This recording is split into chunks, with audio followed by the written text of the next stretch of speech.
Welcome back, and let's start with jumbo question number one of chemistry, and let's start with it.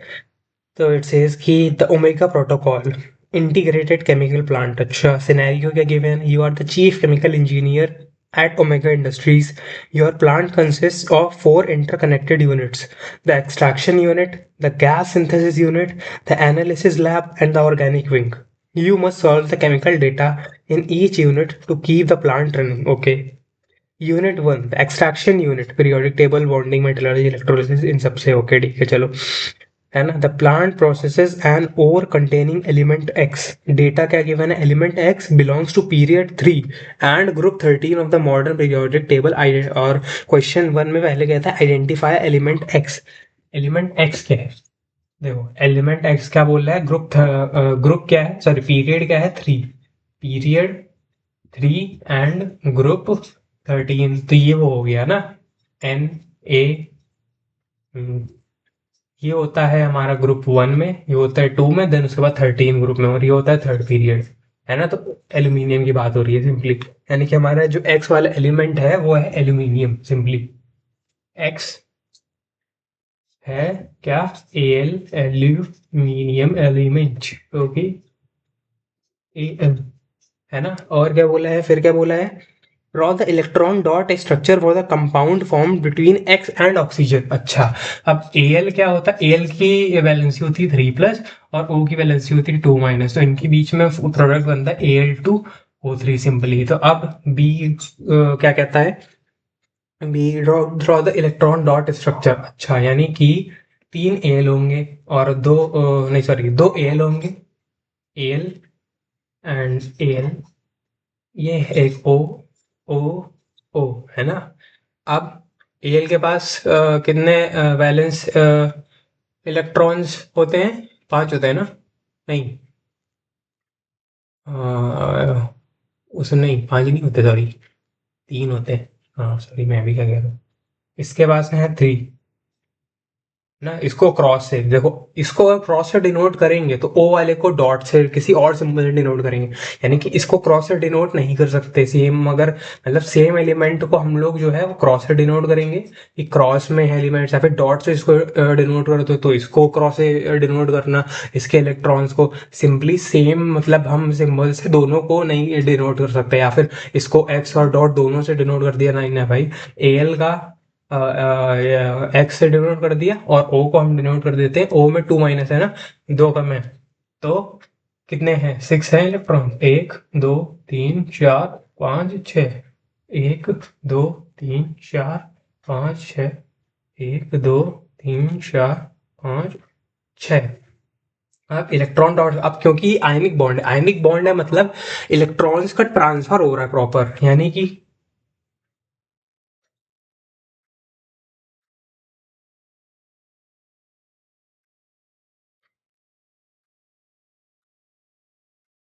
ये कुछ ऐसा सा बन जाएगा है ना कैसा एल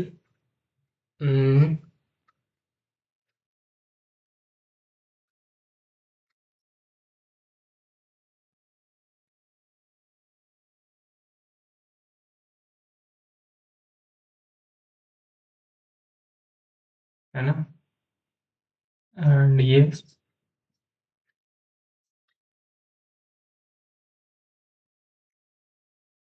समथिंग लाइक दिस है ना Al2O3 का स्ट्रक्चर समथिंग लाइक दिस हो जाएगा है ना Al से दो Al के दो जो इलेक्ट्रॉन्स है वो इस पे जा रहे हैं एक इधर जा रहा है Al का इसका एक इधर जा रहा है दो इधर जा रहे हैं तो Al2O3 ओवरऑल कुछ ऐसा सा बनेगा है ना तो this is our final electron dot structure for this question and हमारा this part comes to N and then क्या पूछा element X is extracted from its main ore यानी aluminium is extracted from its main ore यानी bauxite से इसको हम लोग extract करते हैं बेसिकली है ना बॉक्साइट से है ना using the Hall Heroult process yes very good सही बात है why is cryolite added to the electrolyte mixture cryolite क्यों ऐड करते हैं बेसिकली क्रायोलाइट क्या करता है कि जो क्रायोलाइट होता है वो लोअर कर देता है क्रायोलाइट ऐसे क्रायोलाइट होता है फ्लोर स्पार होता है एंड एक और चीज थी ना क्या था क्रायोलाइट फ्लोर स्पार एंड ये क्या पाउडर्ड कोक राइट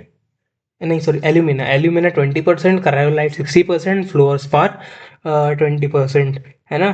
तो ये हम लोग, और पावर्ड को हम उसके ऊपर स्प्रिंकल करते हैं सरफेस के ऊपर, तो इस सब का कुछ कुछ फायदा होता है। बेसिकली क्रायोलाइट क्या करता है, वो फ्यूजन टेम्परेचर को कम कर देता है। फ्यूजन टेम्परेचर मतलब जो मेल्टिंग का टेम्परेचर होता है उसको कम कर देता है। फ्रॉम इट लोअर्स फ्यूजन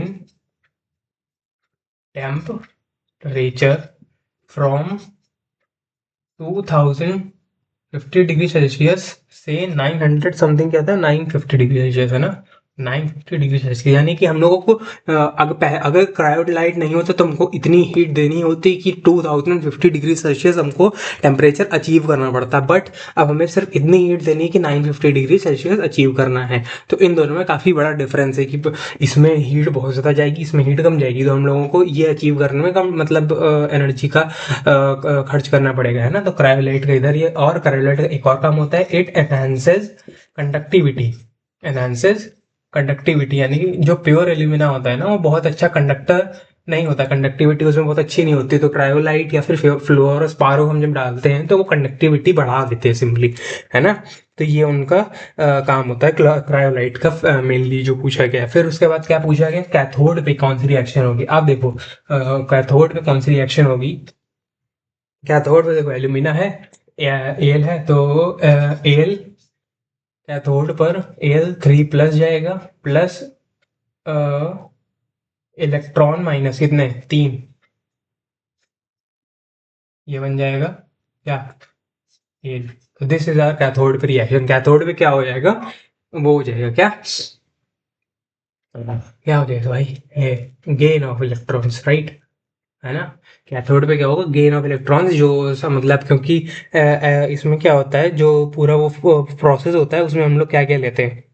देखो क्रायोलाइट इज Na3Al(F6), है ना, and fluorspar is CaF2, alumina is Al2O3। And जब तो पॉजिटिव आयंस कौन कौन से हुए हमारे, Na+, Ca2+ एंड Al3+, और नेगेटिव आयंस हमारे हुए F- और O2-, सिंपली, है ना। अब कैथोड पे कौन जाएगा, जिसकी प्रेफरेंशियल डिस्चार्ज ज़्यादा होगा, मतलब जो इलेक्ट्रोकेमिकल सीरीज में नीचे आता होगा, मेटल रिएक्टिव सीरीज में नीचे आता होगा, तो Na, Ca और Na मतलब सोडियम, कैल्शियम और एल्यूमिनियम में, एल्यूमिनियम सबसे नीचे है रिएक्टिविटी सीरीज में, इलेक्ट्रोकेमिकल सीरीज में। तो प्रेफरेंशियली डिस्चार्ज होकर कैथोड पे जाएगा, इलेक्ट्रॉन्स गेन करेगा, और एल्यूमिनियम वहाँ पे हम लोगों को मिल जाएगा। फिर वैसे ही, और वैसे ही देखें, अगर F- और O2 की बात करें, तो इधर जो O वाला है वो हमारा एनोड पे जाएगा प्रेफरेंशियली डिस्चार्ज होके, एंड वो हमारा क्या कर जाएगा, इलेक्ट्रॉन्स रिलीज कर देगा, मतलब इलेक्ट्रॉन्स लॉस कर देगा, एंड फाइनली वो बन जाएगा क्या,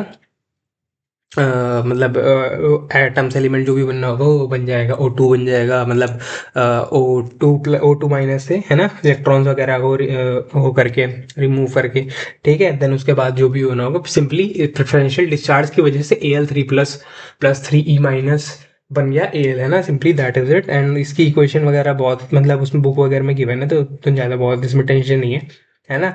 नेक्स्ट क्या कहता है, unit 2, the gas synthesis unit. अच्छा, गैस सिंथेसिस यूनिट क्या कहता है, study of compounds and the plant needs a specific basic gas G to neutralize acid waste. अच्छा, अच्छा, एसिड वेस्ट को न्यूट्रलाइज करने के लिए गैस जी चाहिए, जो कि बेसिक होती है, ठीक है। प्रोसेस क्या है, gas G is prepared in the lab by heating ammonium chloride. Ammonium chloride यानी कि NH4Cl+ with calcium hydroxide CaOH whole twice. तो इनको रिएक्ट करते हैं तो क्या बनता है, CaCl2 plus H2O plus NH3। Balance कर ले, N N Cl, Cl2, दो Cl2 है इधर, दो N, है ना। अब 2N आया है इधर, तो इसके सामने भी 2 आ जाएगा, है ना। तो क्या बन जाएगा, 2N 2Cl 2Cl, है ना। Ca एक है ना। और क्या क्या है, दो O भी है ना, 2O है, तो इसके सामने भी 2 आ जाएगा, है ना। तो क्या बन जाएगा फाइनली, 2O, फिर 2H2 यानी कि 4H, और 2 3 6 यानी कि 6 4 10, और इसमें कितने हो जाएगा, 4 2 8 एंड 2 10। हाँ देखो, ये बैलेंस हो गई reaction simply, and this is our basic gas. Ammonia हमारी बेसिक गैस है जो हम लोग प्रिपेयर होके मिली है, and this is our gas G, जिसको हम लोगों ने बोला है इस क्वेश्चन में, है ना।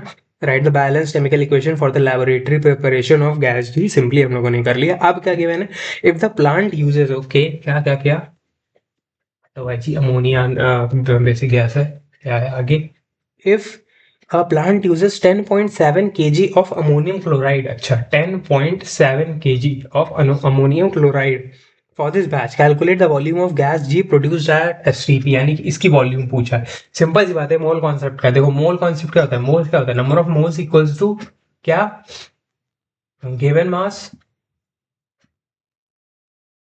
अपॉन मोलिकुलर मास।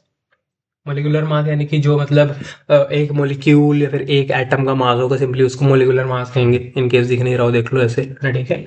और क्या होता है, मोल्स क्या होता है, और होता है गिवन मास अपॉन मोलिकुलर मास, है ना। नंबर ऑफ एटम्स या फिर number of molecules upon Avogadro number. Avogadro number कितना होता है, 6.023 इंटू 10 की पावर 23 या 22 समथिंग था। जो भी था, मेरे को इसको सिंपली लिख दिया, मेरे को नंबर नहीं याद, भूल गया मैं। तो सिंपली इसको मैं N A denotes Avogadro number, and और इसके और किसके बराबर होता है, volume of gas, volume of gas at S T P upon 22.4 litres, क्योंकि ये एस पे स्टैंडर्ड टेम्परेचर प्रेशर पे कंडीशन 22.4 लीटर्स होता है सिंपली, है ना। तो नंबर ऑफ मोल्स ये होता है। तो हम लोग जो भी कैलकुलेशन करते हैं ना, वो मोल्स की करते हैं कि की हम ये कहते हैं कि इसके दो मोल्स इसके रिएक्ट किए एक मोल का इससे, एंड क्या क्या बना, इसका एक मोल ऑफ CaCl2 बना, 2 मोल ऑफ H2O बना, एंड 2 मोल ऑफ NH3 बना। सिंपल सी बात है ना। अब, है ना, 10.7 kg है, और हम लोगों को क्या पता है कि 2 moles of NH4Cl reacts with 1 mole of CaOH whole twice will give 1 mole of CaCl2 and 2 mole of H2O and 2 mole of ammonia gas. अब क्या बोला है कि 10.7 kg इसका मास है, यानी कि हम लोग पहले इससे मोल्स निकालेंगे, जो भी मास गिवन है उससे मोल्स निकालते हैं। Moles equals to given mass कितना है, 10.7 kg, और NH4Cl का मास कितना होता है, NH4Cl का मास इज क्वेश्चन में कितना था, 14 + 4 + 35.5, बेसिकली 53.5 ग्राम पर मोल, है ना, मतलब मोलिकुलर मास, है ना, ग्राम होगा, और ये केजी में, तो इसको ग्राम में कर लेते हैं, तो 107.00, है ना, ठीक, और 53.5 दिस। तो हमारे मोल्स कितने आ जाएंगे, मोल्स आ जाएंगे हम लोगों के, मोल्स विल बी कितने, 200 मोल्स, है ना। 200 मोल्स आ जाएंगे कि 200 मोल ऑफ NH4Cl हमारे प्रेजेंट है हमारे रिएक्शन में, यानी कि सिंपली क्या बात हुई कि अगर 2 मोल NH4Cl से 1 मोल CaOH वोल्टेज रिएक्ट करता है, और 1 मोल CaCl2 बनता है, 2 मोल ऑफ H2O बनता है, 2 मोल ऑफ NH3 बनता है, तो सिंपली, यानी कि हम ये कह सकते हैं कि हमें अगर इसकी और इसकी सिंपली बात करनी है, तो 2 मोल्स ऑफ NH4Cl से क्या बना, 2 मोल्स ऑफ NH3, यानी कि 200 मोल्स ऑफ NH4Cl से क्या बनेगा, 200 मोल्स ऑफ क्या, NH3 सिंपली, है ना। अब 200 मोल्स ऑफ NH3 है, तो 200 मोल्स, अब NH3 की क्या निकालनी है, वॉल्यूम निकालनी है। 200 इक्वल्स टू क्या, 200 इक्वल्स टू 200 मोल्स, है ना, moles equals to volume of gas, volume of NH3, है ना, अपॉन 22.4 लीटर्स, है ना। तो वॉल्यूम ऑफ NH3 कितना आ जाएगा, volume of NH3 equals to 200 into 22.4 litres equals to कितना, इट विल बी 4480 0 लीटर्स। तो this is our final answer, volume of NH3। Basically करते क्या है, ये पूरा मोल कॉन्सेप्ट एंड स्टोइशियोमेट्री का खेल है। बेसिकली जब हम किसी इक्वेशन को ऐसे लिखते हैं, है ना, किसी इक्वेशन को ऐसे बैलेंस फॉर्म में लिखते हैं, है ना, तो उसके जो ये स्टोइशियोमेट्रिक कोफिशिएंट्स होते हैं ना, ये वाले, ये ये अगर इधर 1 है ना, इधर भी 1 है, कुछ नहीं है तो 1 है, ये तो ये क्या डिनोट करते हैं, ये डिनोट करते हैं कि नंबर, ये नंबर ऑफ मोल्स को डिनोट करते हैं कि इसका कितने मोल्स, इसके कितने मोल्स से रिएक्ट किए एंड कितने मोल्स बने, कितने मोल्स इसके बने, कितने मोल्स इसके बने, है ना। अगर 2 मोल्स NH4Cl के यूज हुए इस रिएक्शन में तो कितना, 2 मोल ऑफ NH3 बना। वैसे ही अगर 200 मोल्स हमारे पास अवेलेबल है, 200 मोल्स अगर हमारे पास अवेलेबल है NH4Cl का, तो 200 मोल्स ऑफ NH3 तो बनेगा और 200 मोल्स ऑफ NH3 बनेगा। यानी कि हमें वॉल्यूम ऑफ NH3 फाइंड करना था और नीचे तो 22.4 लीटर्स होता ही है। इसीलिए मोल के तीनों फॉर्मूले याद होने चाहिए। किसी को कैसे भी रिलेट किया जा सकता है, जैसे इधर मास वाला रिलेट करते हैं, वॉल्यूम वाला रिलेट करते हो सकता है, मॉलिक्यूल्स पूछ लेता, कुछ ही पूछ सकता था, है ना। तो इसको 22.4 को से मल्टीप्लाई करते, सिंपली 4480 हमारा क्या आ गया, litres of ammonia gas is present in this reaction वगैरह जो भी हमारा हम यूज कर रहे हैं, है ना। ठीक है, अब नेक्स्ट क्वेश्चन क्या है, नेक्स्ट क्वेश्चन क्या कहता है, ठीक है, इसको हटाते हैं, है ना।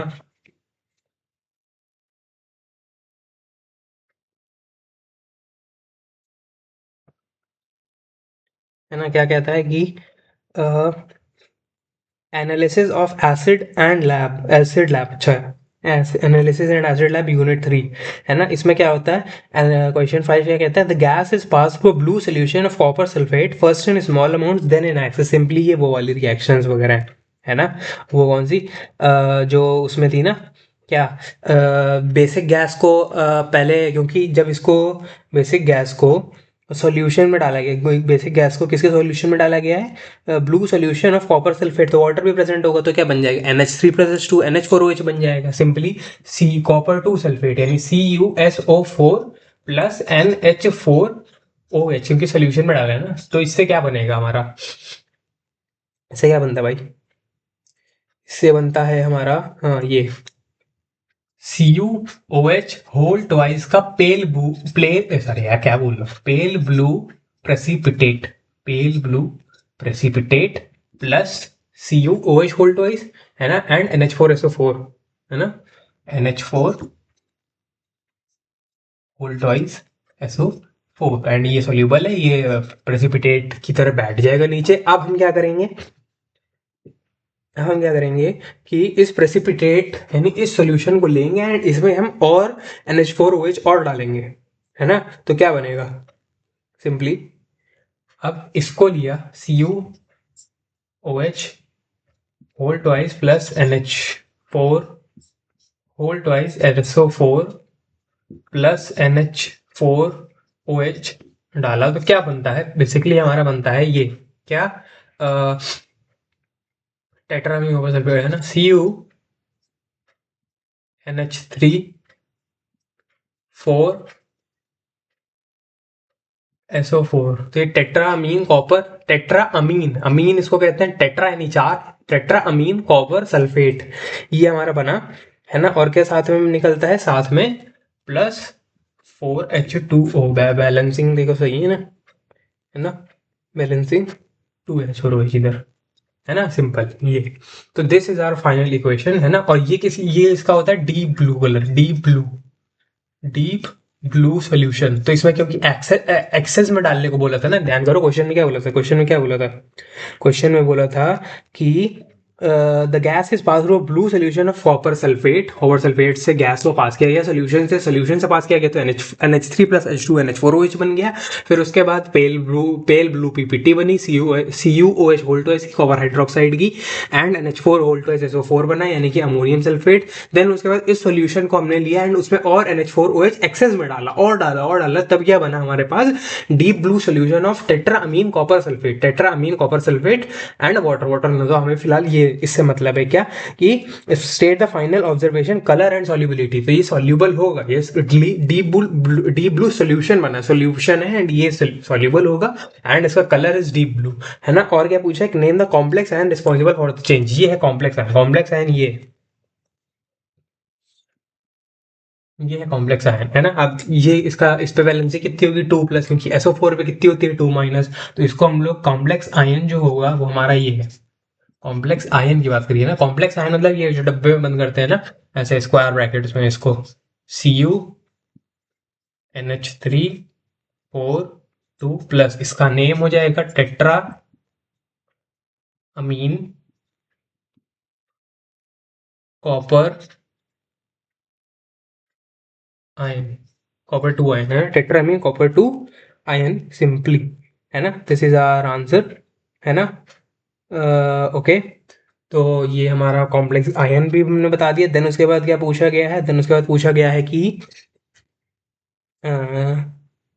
The remaining gas G is converted into nitric acid via the Ostwald process. अच्छा, यानी कि अमोनिया को नाइट्रिक एसिड में कैसे कैसे ऑस्टवाल्ड प्रोसेस की तरह थ्रू बना दिया गया। This concentrated nitric acid is then accidentally spilled on silver powder. ओहो, तो क्या बोला गया है कि ये जो कॉन्सेंट्रेटेड नाइट्रिक एसिड है इसको हमने गलती से सल्फर पाउडर यानी कि सल्फर से रिएक्ट करवा दिया सिंपली, है ना। तो सल्फर पाउडर प्लस HNO3 क्या बनेगा, H2SO4, H2SO4 plus H2O plus NO2, है ना। होपफुली यही रिएक्शन एक बच्चे के मार लूँ।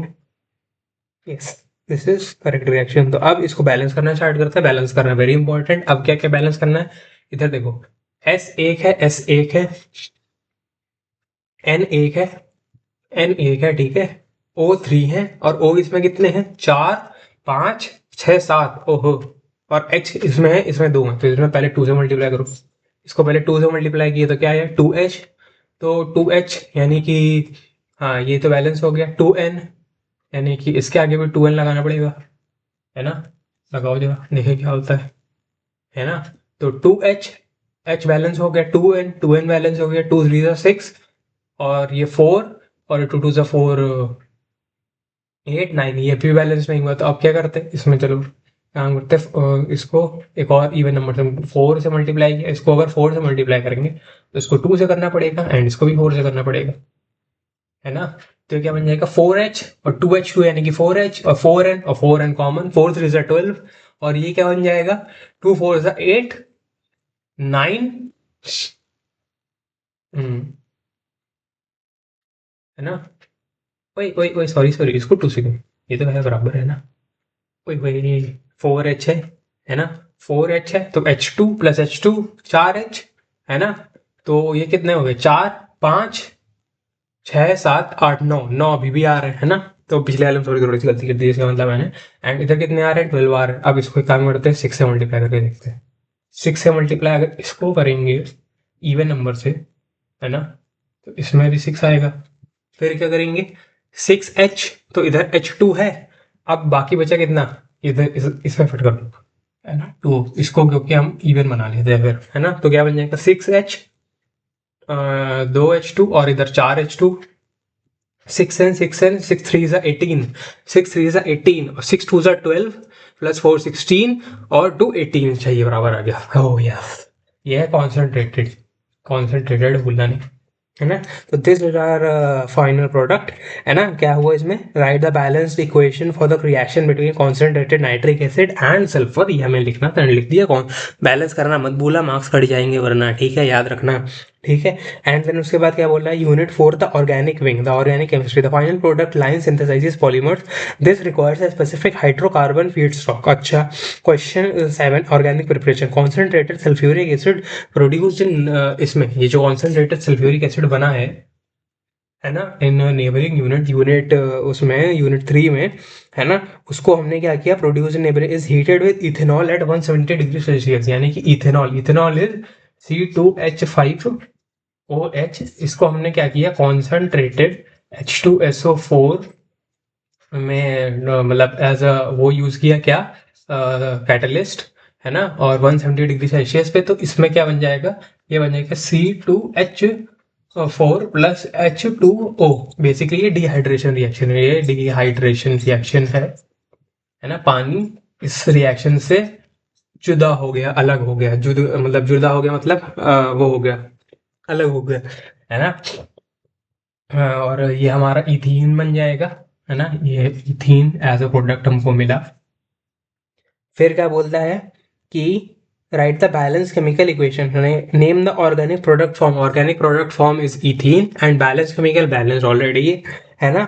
एंड फिर उसके बाद क्या है, the product from question 7 is bubbled through a solution of bromine in carbon tetrachloride. अच्छा, यानी कि ये जो है C2H4 plus bromine Br2 in the presence of CCl4, है ना। तो ये क्या बन जाएगा, ये बन जाएगा C2H4 Br2। कैसे, देखो ये होता है ना, C double bond C, H H H H, अब Br, दो Br हैं, दोनों आएंगे और इस बॉन्ड को तोड़ देंगे, तो C C H H Br Br H H, basically addition reaction हो गई है ना, क्योंकि इसमें सिंपली C2H4 के साथ Br2 ऐड हो गया, तो ये एडिशन रिएक्शन की तरह काम करता है। और क्या पूछा गया है कि the product from question 7 is bubbled through a solution of bromine carbon tetrachloride, state the observation and what type of reaction is this, substitution और एडिशन। तो सिंपली मैंने बता दिया ये एक एडिशन रिएक्शन है, क्योंकि C2H4 में डायरेक्टली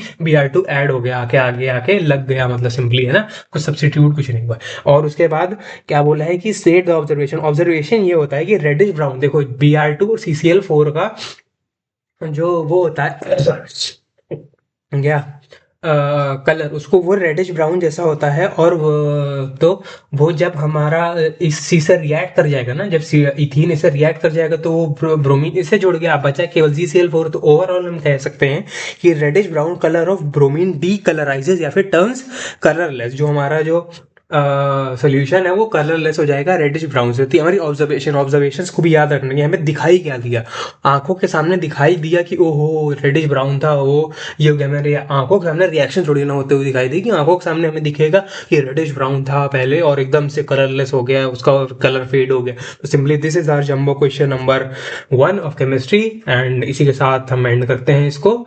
तो thank you so much for listening. Next आगे बढ़ते हैं, आगे मतलब दूसरे क्वेश्चन पे आगे बढ़ेंगे, ठीक है, बाय बाय।